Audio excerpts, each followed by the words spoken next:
Et merci Seigneur de nous permettre de nous souvenir, particulièrement aujourd'hui, de son Église souffrante qui finalement a beaucoup à nous apprendre. Personnellement, j'ai toujours beaucoup de plaisir à les écouter, à les rencontrer, à l'occasion en particulier de la rencontre annuelle qui a lieu chaque année, en tout cas après une interruption au Covid et puis d'autres.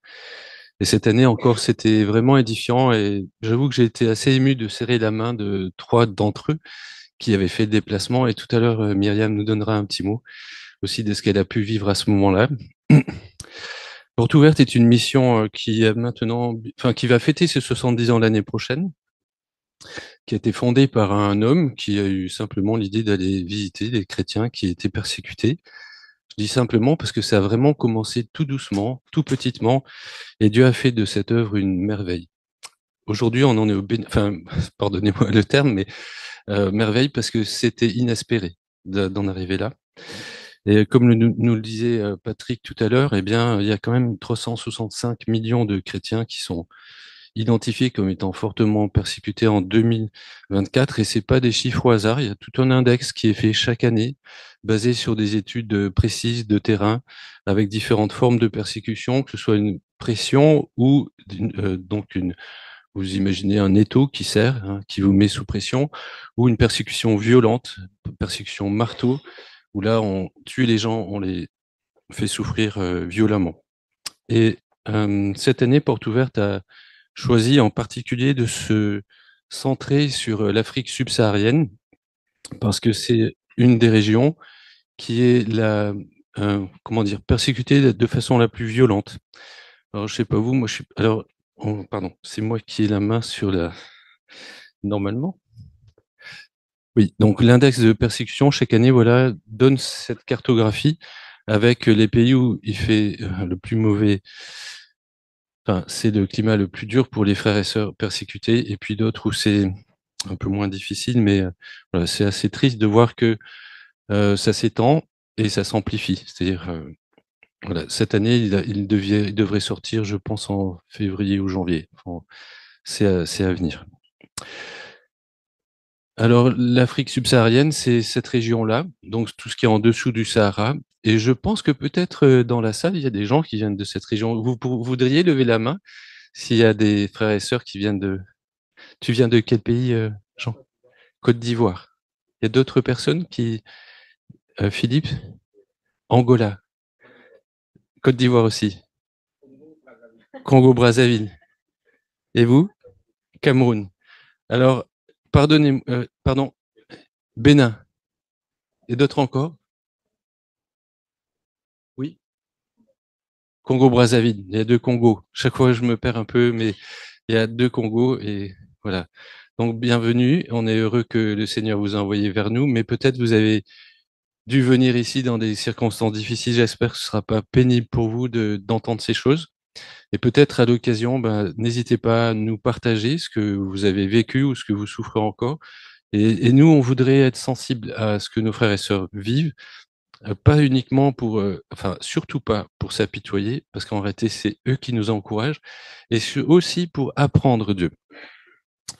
Et ce matin, le thème proposé par Portes Ouvertes, donc moi je me suis inspiré de tout un document qu'il nous donne et puis de ma propre réflexion.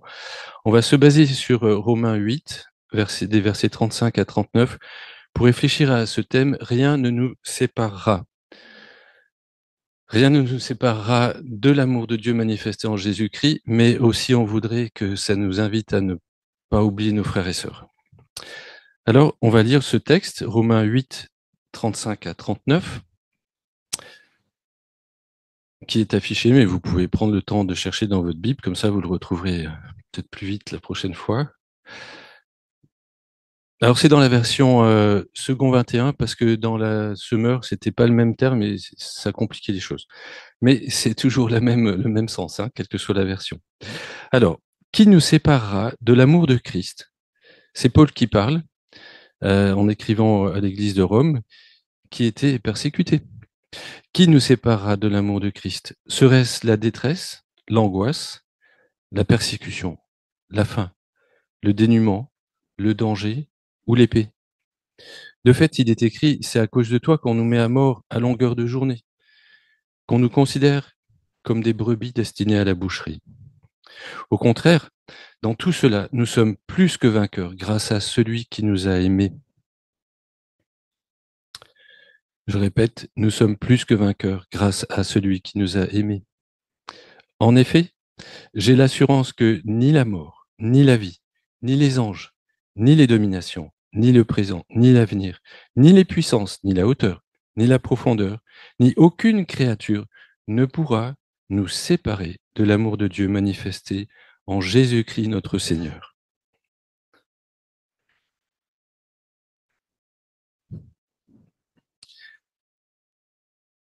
Nous qui sommes en France, on est peut-être un peu loin de ces réalités et il est peut-être utile de faire un petit point sur la réalité des souffrances que traversent les chrétiens dans d'autres régions. Et je vous propose de voir différents points. Le premier point, c'est la raison pour laquelle nous souffrons. Paul a écrit à Timothée, tous ceux qui veulent vivre pieusement en Jésus-Christ seront persécutés. C'est un verset qu'on connaît, des fois il nous trouble parce qu'il dit oui, mais si je suis pas persécuté, alors je vis pas pieusement. Bon, il faut pas se poser la question dans ce sens. Il me semble qu'il y a différents niveaux de persécution, mais le principe général est celui-ci. Si on veut vivre pieusement, c'est-à-dire suivre le Seigneur Jésus, eh bien, il y aura de l'opposition. En réalité, si, comme moi, si on vit les mêmes choses, vous avez constaté que dès qu'on veut prendre la parole pour parler du Seigneur Jésus, ça coince. Alors, on ne se fait pas frapper dessus, hein, en tout cas pas tout de suite. Ça m'est jamais arrivé, grâce à Dieu, mais on sent bien que on dérange. Et en fait, c'est un fait constant depuis Abel. Vous vous souvenez, Abel a offert un sacrifice agréable à Dieu, car ça lui plaît pas. Qu'est-ce qu'il fait? Il tue son frère. Pardon. Paul, en disant, c'est à cause de toi, dans le texte qu'on a lu de Romains, quand il dit c'est à cause de toi qu'on nous met à mort à longueur de journée, qu'on nous considère comme des brebis destinées à la boucherie, en fait, il cite le psaume 44, qui a été écrit par les fils de Corée. Et eux-mêmes, ils ont écrit ça alors qu'ils étaient tout à fait conscients que s'ils souffraient de la part d'ennemis, c'est pas parce que ils avaient désobéi, c'est pas parce qu'ils s'étaient révoltés contre Dieu, c'est précisément parce qu'ils étaient fidèles à Dieu, eh bien qu'ils subissaient des attaques et de la persécution. Donc il faut bien comprendre que quand l'apôtre Paul, qui reprend ces termes du psaume 44, dit c'est à cause de toi qu'on nous persécute, il dit pas bah c'est parce que tu nous as lâchés, c'est parce que tu nous as livrés à eux comme des bêtes, non. C'est parce que on porte ton nom, c'est parce que nous te représentons, c'est parce que ta cause est attachée à nous et c'est ça qui est attaqué à travers nous. C'est parce qu'on te rend gloire à toi, le seul vrai Dieu, eh bien qu'on cherche notre ruine. Et Jésus explique la persécution de ses enfants comme un état normal par ses paroles. Il dit si vous étiez du monde, c'est dans Jean 15, si vous étiez du monde, le monde vous aimerait parce que vous seriez à lui. Vous n'êtes pas du monde, mais je vous ai choisi du milieu du monde. C'est pour cela que le monde vous déteste. Souvenez-vous de la parole que je vous ai dite, le serviteur n'est pas plus grand que son Seigneur. S'ils m'ont persécuté, ils vous persécuteront aussi. C'est simplement logique. L'opposition que nos frères et sœurs rencontrent dans le monde n'est pas due, et nous-mêmes parfois, n'est pas due simplement au hasard des difficultés de la vie ou des conflits qui secouent malheureusement trop souvent et de plus en plus souvent et violemment notre planète. Paul explique clairement. En effet, aux Éphésiens, il leur écrit « Ce n'est pas contre l'homme que nous avons à lutter, mais contre les puissances, contre les autorités, contre les souverains de ce monde de ténèbres, contre les esprits du mal dans les lieux célestes. Notre combat n'est pas contre des gens, mais ce sont bien des démons qui luttent contre Dieu à travers nous et ils utilisent des gens pour le faire. » Parce qu'en réalité, les hommes, sans le savoir, sont sous l'influence du diable et de ses démons, qui les poussent à s'opposer à Jésus en s'attaquant à son Église. Et du coup, ils ont une haine, ils savent même pas d'où elle vient, mais ils ont une haine pour Dieu, pour son Fils et pour ses enfants. Et cela les pousse même parfois à penser qu'ils rendent un culte à Dieu, à leur Dieu à eux, en tuant les chrétiens, parce qu'ils s'opposent à Jésus-Christ. Donc, nous sommes finalement logiquement traités de la même manière que notre Seigneur l'a été. Et ça ne doit pas nous surprendre. Mais je ne sais pas vous, mais j'ai du mal à intégrer ça. J'ai du mal à l'intégrer parce que je vois bien comment je réagis quand tout à coup on s'oppose à moi, quand je commence à témoigner de Jésus. Alors, certains chrétiens vont devoir, eux, parce qu'ils vivent dans des contrées différentes ou parce qu'ils vivent peut-être chez nous, mais dans un environnement différent, eh bien, ils peuvent aussi souffrir jusqu'à la mort. En lisant ce texte, on pourrait se dire, bon, ben, Paul, il aime bien les figures de style, tout comme les fils de Corée, en disant, ben, on nous considère comme des brebis destinées à la boucherie. C'est une image. On aime bien les images quand ça nous arrange. Vous avez remarqué? Si c'est une image, je vais pas trop souffrir. Mais est-ce que c'est une image? C'est malheureusement ainsi que sont traités des milliers de chrétiens, c'est-à-dire comme des bêtes et des bêtes à abattre. Lors de la rencontre annuelle de Porte Ouverte, on a entendu Dawa, donc un frère du Nigeria, qui nous a expliqué que les membres de Boko Haram préfèrent massacrer les chrétiens, les mutiler à coups de machette, comme des bêtes plutôt que de les tuer d'une balle. Parce que comme ça, en fait, soit ils meurent, soit ils restent handicapés. Et l'objectif, c'est pas simplement d'éliminer les chrétiens, mais c'est vraiment de les faire souffrir par la terreur, de manière à ce qu'ils fuient leur maison, ils fuient leur champ, ils n'aient plus de ressources, et qu'ils soient réduits à vivre misérablement dans des camps et mourir misérablement. Je propose de voir le témoignage de ce frère Jérôme. Jérôme, c'est un chrétien qui vit dans un camp de personnes déplacées à Oicha. Alors, c'est une ville de République du Congo. Vous voyez où c'est, peut-être, certains, dans votre pays d'origine. Et Jérôme, il a dû tout quitter à cause des violences orchestrées par les forces démocratiques alliées. Excusez-moi.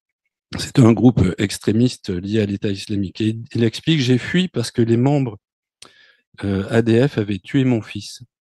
Toute la récolte était dans la maison qui avait déjà brûlé. De nombreux civils ont été tués ce jour-là.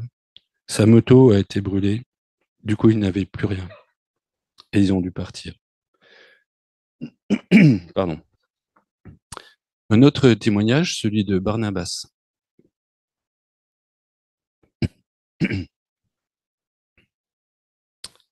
Barnabas est pasteur au Nigeria. Il a été brutalement attaqué par des militants Peul, qui est un groupe d'extrémistes, un groupe extrémiste islamique responsable de nombreuses attaques violentes dans le centre et le nord de son pays. Alors, tous les Peuls ne sont pas des extrémistes, mais parmi les Peuls, il y en a. Et Barnabas explique, j'étais à la ferme avec mon frère Evren et sa femme Friday. Nous avons entendu des coups de feu et vu des gens courir dans différentes directions. Nous ne savions pas que les militants nous avaient encerclés. Certains étaient venus avec des armes à feu, d'autres avec des machettes, d'autres encore avec des bâtons. Mon frère a été abattu par les militants et la femme de mon frère a également été touchée, puis tuée à la machette.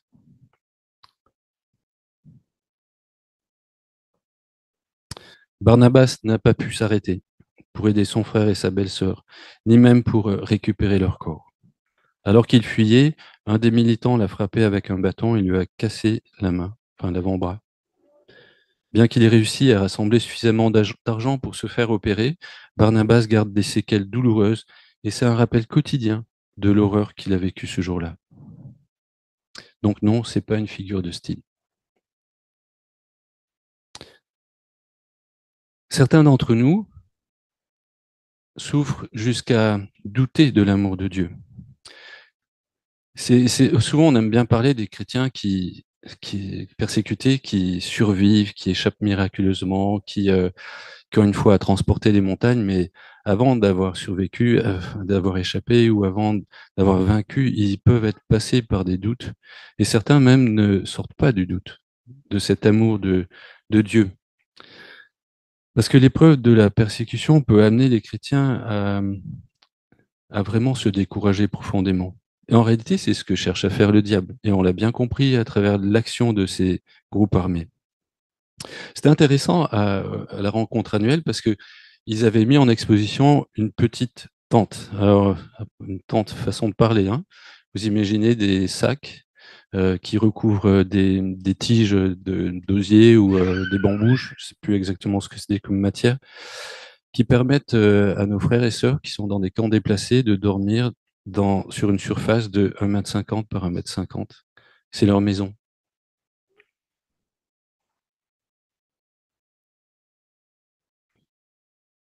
Ça ressemble à ça.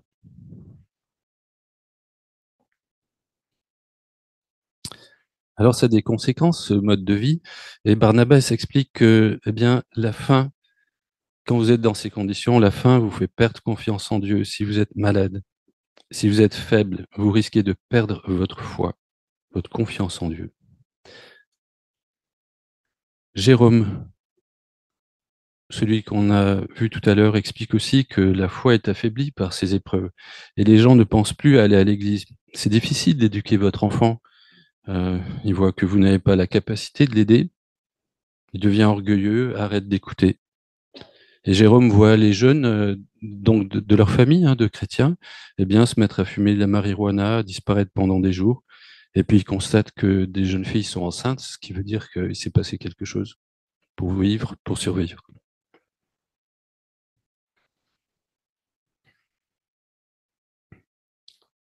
Mais malgré tout, bien que nous soyons beaucoup moins exposés que nos frères et sœurs, nous devons avouer que nous aussi, parfois, nous sommes découragés par nos épreuves qui sont pas de la même nature, pas forcément de la même ampleur.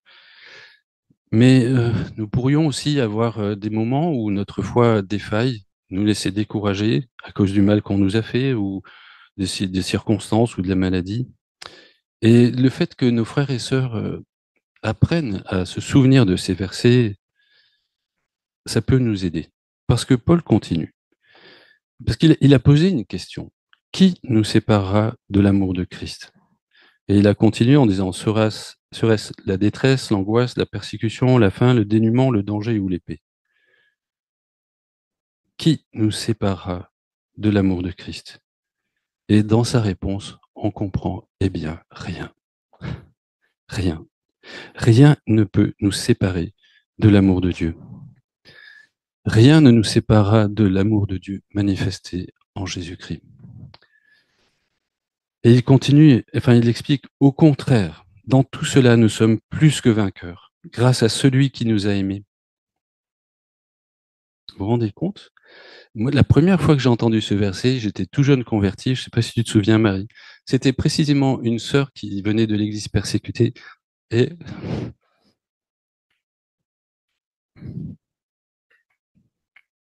et elle disait ça. Nous sommes plus que vainqueurs.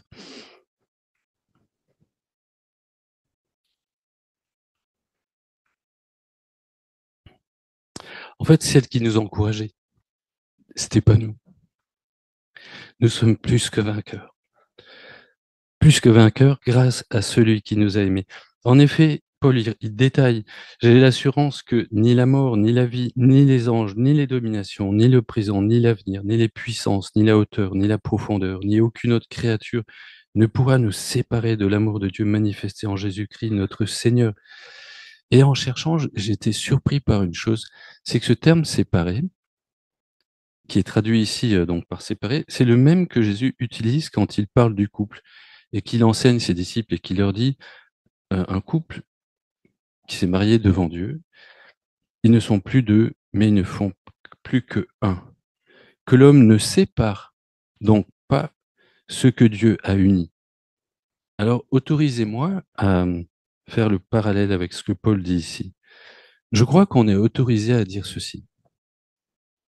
Rien ni personne ne pourra nous divorcer de Jésus. C'est pour ça qu'on est vainqueur. Parce que rien de tout ce qui existe ne pourra nous séparer de l'amour de Dieu en Jésus-Christ. L'Église, c'est son épouse. Celui qui touche à son épouse, gare à lui. Peut-être que Dieu va le laisser faire un temps, mais il n'abandonnera pas son épouse. Dans la suite du texte que Patrick nous a lu, c'est, vous savez, Alléluia, réjouissez-vous, exaltons de joie. Et la suite, c'est, voici bientôt les noces de l'agneau, sa fiancée s'est préparée. Alléluia. Personne n'empêchera Jésus d'aimer ses enfants. Il ne cessera jamais de manifester d'une manière ou d'une autre son amour pour chacun de nous personnellement. Nous sommes son épouse, sa fiancée. Il nous aime d'un amour jaloux, même si on ne le voit pas de façon évidente. Alors, on va voir quelques points par lesquels Dieu nous manifeste son amour. Le premier point, c'est que Dieu nous accorde la victoire par avance, parce qu'il va continuer de nous aimer en fortifiant notre foi. Autrement dit, Paul affirme que la victoire nous est assurée parce que Dieu nous aime dans toutes les circonstances. Et dans la lettre aux Hébreux, vous vous souvenez, quand il est question des héros de la foi, on lit qu'il y a deux manières de vaincre. Vous avez des héros de la foi qui échappent à la persécution, qui sont guéris, qui sont délivrés, qui sont victorieux. Et puis vous en avez d'autres qui meurent dans la persécution. Mais alors où est la victoire? Et Paul vient de dire, nous sommes victorieux. Où est la victoire? Alors je vous pose la question, où est la victoire? Quelle est leur victoire?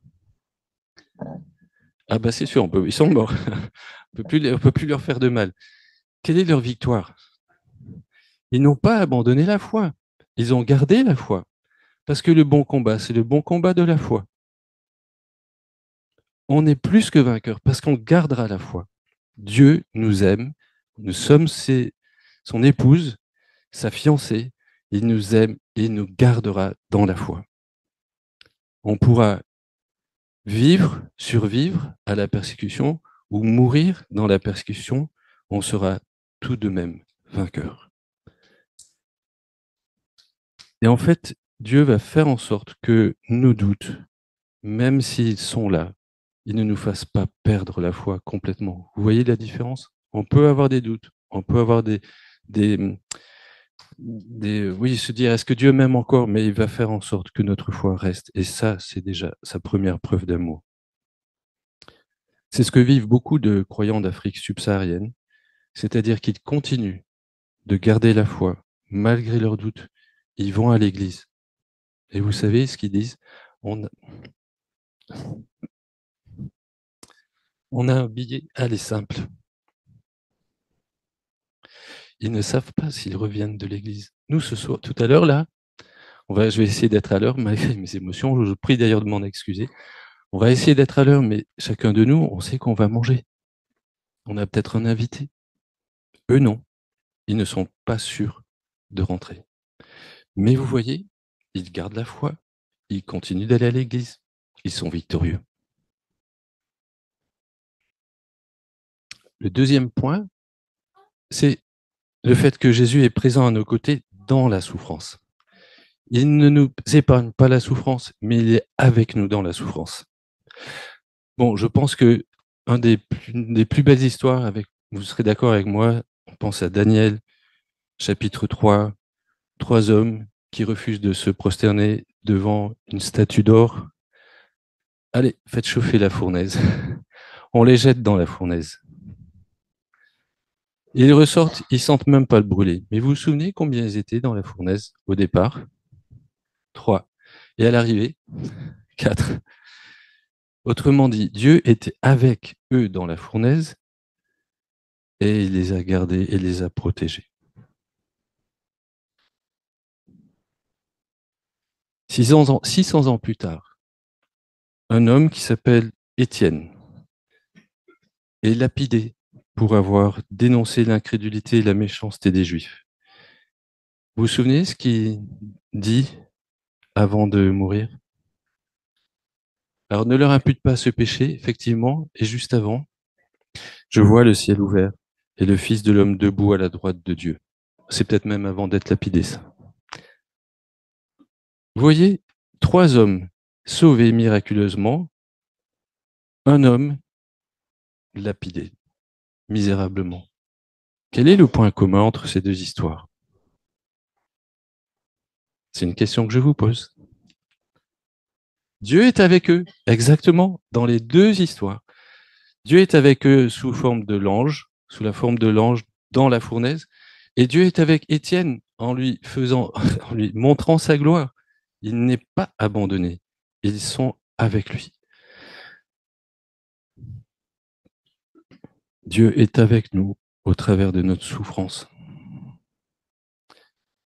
Gideon, c'est un frère d'Érythrée qui est venu donc à la rencontre annuelle. Il nous a expliqué qu'il a été mis en prison et en prison, mais il a trouvé la bonne idée de répandre la parole.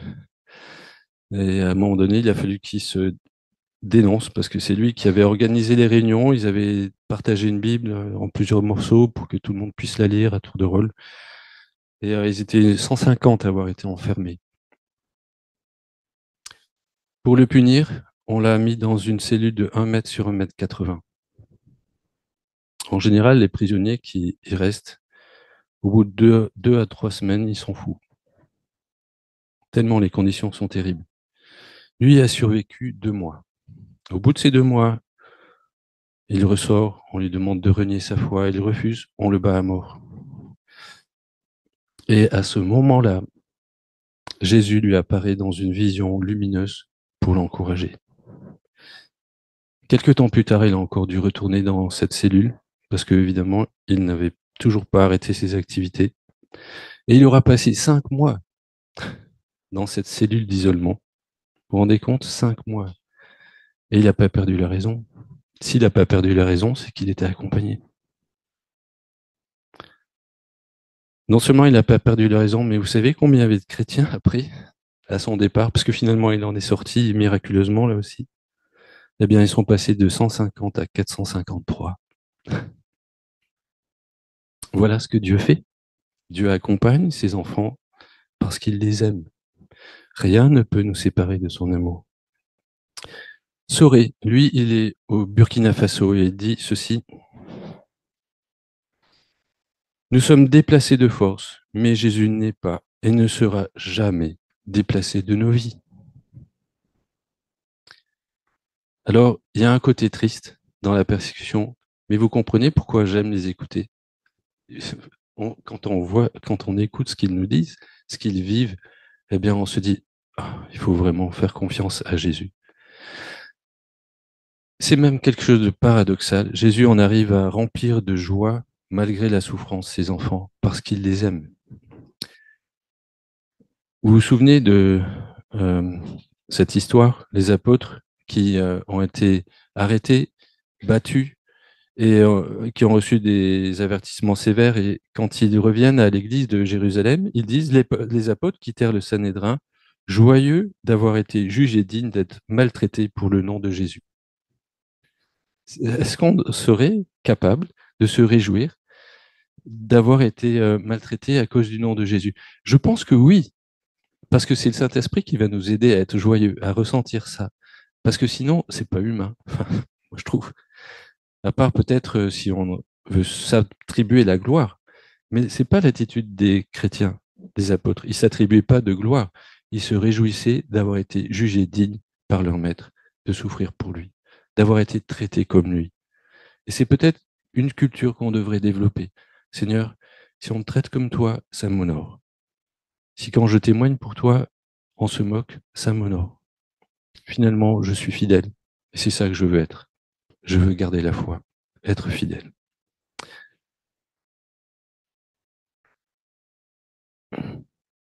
Pierre nous dit, hein, dans sa première épître, si vous êtes insulté à cause du nom de Christ, bah, vous êtes heureux. Bah, soyez heureux. Pourquoi? Bah, ça prouve que l'esprit de gloire, il repose sur vous. C'est dans la logique du début, dans la logique que notre Seigneur nous a donnée. Donc c'est finalement assez difficile à expliquer, mais quand on prend position pour Dieu, si nous souffrons par motif de conscience envers Dieu, eh bien, il y a une joie qui va venir en nous.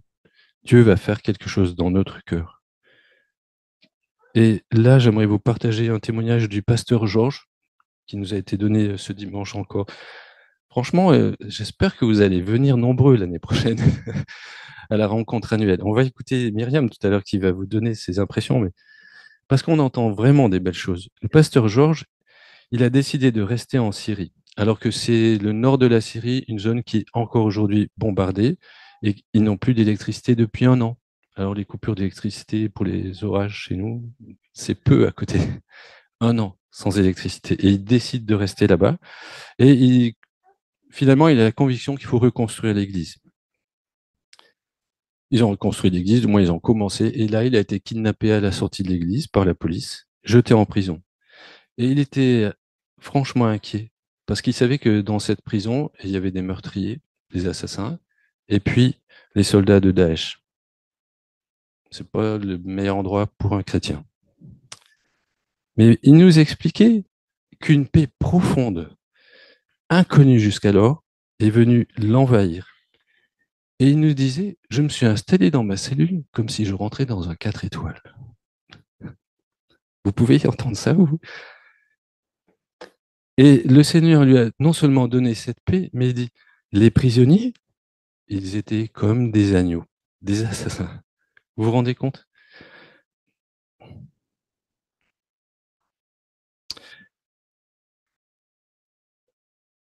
Le pasteur Georges nous a dit, j'ai vraiment pris conscience combien les prières de ma famille, de mon Église étaient précieuses, et combien les prières de tous ceux qui prient pour nous dans le monde entier sont précieuses, parce que c'était vraiment une réponse de Dieu à mon inquiétude, à ma situation. Et ça doit nous encourager à prier pour eux. Le quatrième point, c'est le fait que l'amour de Jésus nous garantit la vie éternelle. Et face à la mort, quoi de meilleure réponse? L'amour de Dieu se manifeste pour tout chrétien par cette promesse de la vie éternelle. Cette certitude est comme une encre qui ne peut être arrachée par aucun moyen, aucune puissance de ce monde. Elle nous est garantie en Dieu, elle nous est garantie par Dieu en Jésus-Christ. La persécution amène le chrétien à envisager son avenir à long terme. Il regarde au-delà de la mort et il saisit par la foi la réalité de l'éternité. Il n'a pas le choix. C'est Soré qui dit ceci. Dans la Bible, je vois que tous les guerriers ont rencontré des difficultés. C'est mon tour aujourd'hui. Il l'accepte. Il est important de se souvenir que la souffrance n'est jamais éternelle. Mais Jésus, lui, il est éternel. Et notre vie avec lui aussi. Vous vous souvenez de Paul? Il était prêt à donner sa vie pour Dieu à tout moment. Il nous explique pourquoi. Paul dit dans les Romains, si nous vivons pour le Seigneur. Et si nous mourrons pour le Seigneur. Ainsi que nous vivions ou que nous mourions, nous appartenons au Seigneur.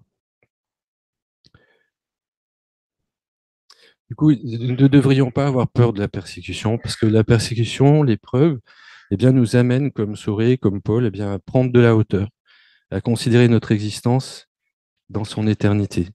Cette perspective, c'est un rappel de l'amour de Dieu qui nous accompagne plus loin que cette terre, au-delà du voile de notre mort. Alors, si Dieu permet une épreuve, une difficulté dans la vie de l'un de nous aujourd'hui, eh bien, n'oublions pas que c'est pour nous amener à nous détacher des choses de ce monde et pour nous attacher un peu plus à lui, à ce qui importe à ses yeux. Alors, on vous a dit que le pendant, c'était aussi, on voulait voir cet aspect maintenant, rien ne les séparera de notre amour. Alors, autant sur le premier point, je n'ai aucun doute, enfin du moins, j'espère ne pas avoir de doute, parce que c'est la parole qui le dit. Rien ne nous séparera de l'amour de Dieu manifesté en Jésus-Christ, c'est sûr. Rien ne les séparera de notre amour. Moi, j'ai envie de vous dire, il y a quand même un petit point d'interrogation. Et comme l'avait dit une fois Patrick, je ne sais plus à quel sujet, est-ce qu'on pourrait peut-être pas faire en sorte que ce point d'interrogation se transforme en point d'exclamation? Parce que j'ai déjà dit à plusieurs personnes, je n'oublierai jamais, je t'oublierai jamais. Même à l'occasion d'un frère de l'Église persécutée était venu nous voir et nous avait dit, maintenant que vous avez entendu mon histoire, vous ne m'oublierez jamais. Et moi, je me suis dit, ah, c'est sûr, je ne pourrais pas l'oublier. Et puis, je l'ai oublié. C'est terrible ce qu'on est oublié. Je pense que ce qui peut nous aider, c'est que nous réalisions que un des moyens que Dieu va utiliser pour être fidèle dans son amour envers son épouse, sa fiancée, ce sont ses enfants, c'est-à-dire vous et moi. C'est vous et moi qu'il veut utiliser pour aimer l'Église persécutée. En quelque sorte, ses mains, les vôtres, il veut les utiliser comme ses mains pour servir son Église. Nos lèvres, les miennes, les vôtres, il veut les utiliser pour que nous fassions monter des prières pour eux, pour que nous intercédions pour eux devant les autorités. C'est par nos mains, par notre corps, en fait, notre volonté, du coup aussi, que Dieu veut agir en faveur de ses enfants. Et c'est comme ça qu'il sera fidèle. Et si nous nous sommes infidèles, lui il restera fidèle, il trouvera un autre moyen. Parfois, il utilise même les ennemis de l'Église pour aider ses enfants. Mais c'est nous qui veut utiliser en priorité. Dans la lettre aux Hébreux, l'auteur écrit « Persévérer dans l'amour fraternel ». Alors moi, je me réjouis de l'amour fraternel qu'on vit ici dans l'Église. Mais est-ce qu'on peut avoir un amour fraternel pour des frères et sœurs si loin? Qu'est-ce que vous en pensez? C'est possible ou pas? C'est possible ou pas? J'ai pas vraiment entendu. C'est possible ou pas? Ah, vous me rassurez, parce que je croyais qu'il y avait un doute. Oui, c'est possible. C'est possible. Et on est appelé à le faire. Et l'auteur continue. N'oubliez pas l'hospitalité. Ça va être compliqué. Sauf si on le refait en logis. Vous comprenez? Si on se cotise et puis qu'on fait en sorte qu'ils puissent avoir une maison. C'est arrivé pour une famille au Maroc. Ils avaient tout perdu. Et puis il y a eu un appel aux dons. Et maintenant, ils vont pouvoir reconstruire une maison. Suite au tremblement de terre, ils avaient tout perdu. Une famille chrétienne. Et puis il continue, il dit, souvenez-vous des prisonniers, comme si vous étiez prisonniers avec eux, et de ceux qui sont maltraités, comme si vous étiez dans leur corps. Et là, le Seigneur ne dit pas, bon, ce serait bien si quand même une fois par an, vous organisez un dimanche de l'église persécutée, vous faites quelques prières, quelques dons, et c'est basta. C'est pas vraiment ce qu'il nous dit. Parce que il nous demande de nous en souvenir en nous identifiant à eux. Le Seigneur nous demande de ne pas les oublier en se souvenant que nous aussi on a un corps, nous aussi on a faim, nous aussi on a soif, nous aussi on a besoin d'un lit, nous aussi on a besoin d'être au chaud, nous aussi on a besoin d'être à l'abri du soleil, on a besoin d'une éducation, on a besoin pour nos enfants, on a besoin d'un travail pour nourrir la famille. Si nous on a tous ces besoins, eux aussi non. Comment vont-ils faire? Jésus nous demande en fait de nous lever courageusement pour aller au devant de nos frères et sœurs persécutés. Et il va nous aider à le faire. Parce qu'il nous aime nous aussi. Même si on n'est pas persécuté violemment, il nous aime. Vous le saviez ça? C'est pas parce qu'on n'est pas persécuté qu'on est moins aimé. On est aimé et on est appelé à aimer nos frères et sœurs de façon concrète. Il va nous aider à le faire. Et il nous faut réaliser que c'est un honneur que Dieu nous fait de pouvoir aider l'Église persécutée. Et ça tombe bien puisque porte ouverte à ce fardeau. C'est tout cuit, on pourrait dire. C'est facile à faire. On n'a pas à aller chercher de l'information qui est inaccessible. Et pour les visiter, vous n'êtes pas obligé de prendre un billet d'avion. Ça ne va pas vous coûter cher. D'autres le font pour vous et ils pourront apporter ce que vous voulez leur offrir. En réalité, la grande difficulté, à partir du repas de midi, ça va être de ne pas les oublier. Alors, il y a un bon moyen pour ne pas les oublier.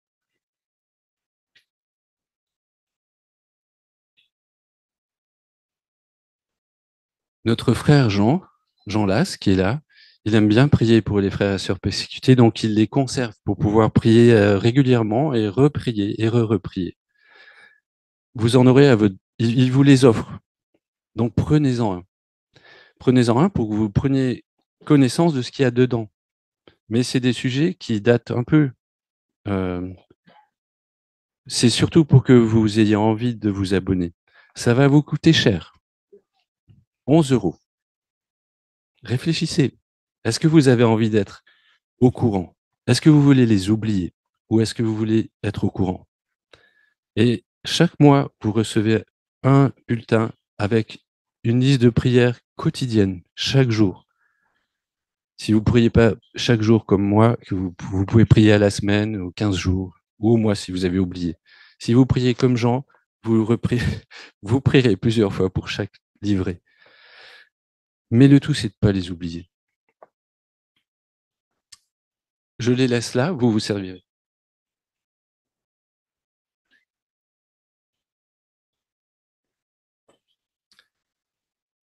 Comme je vous l'ai dit, j'ai proposé à Myriam de nous dire un petit mot.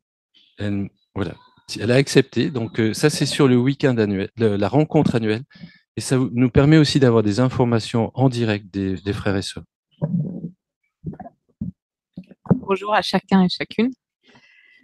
Alors, Philippe vous l'a dit tout à l'heure, hein, et je confirme, en fait, c'est eux qui nous encouragent.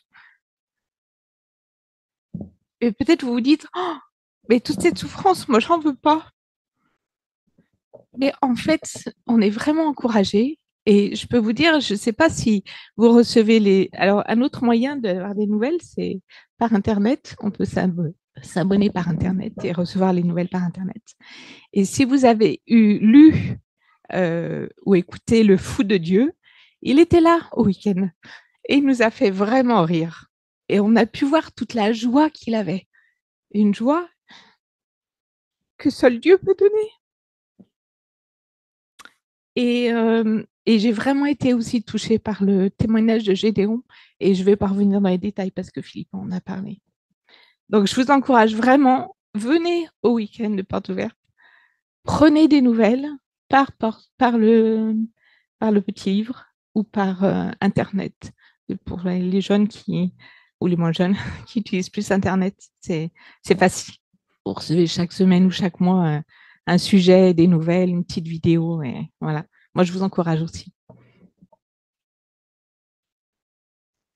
Merci Myriam. Alors vous allez vous dire, ils disent tous qu'on est joyeux et tout, mais ils n'arrêtent pas de pleurer. Alors. Désolé, c'est que c'est quand même très émouvant. Vraiment, c'est pas une émotion passagère parce qu'il laisse une marque en nous profonde. C'est pour ça qu'on aime vous en parler.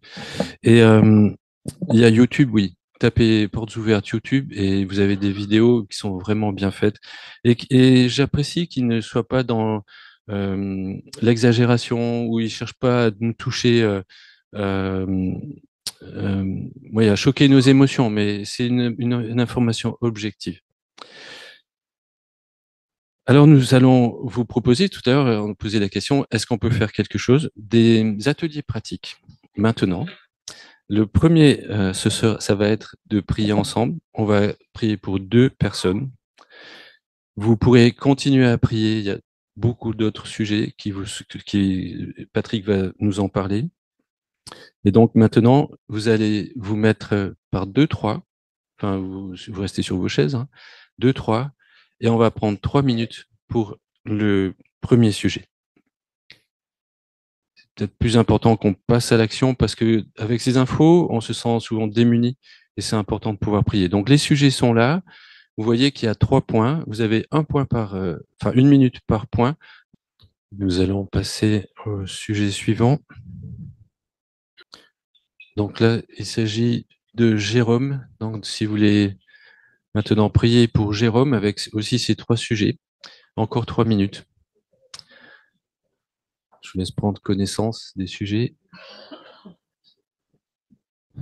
Merci.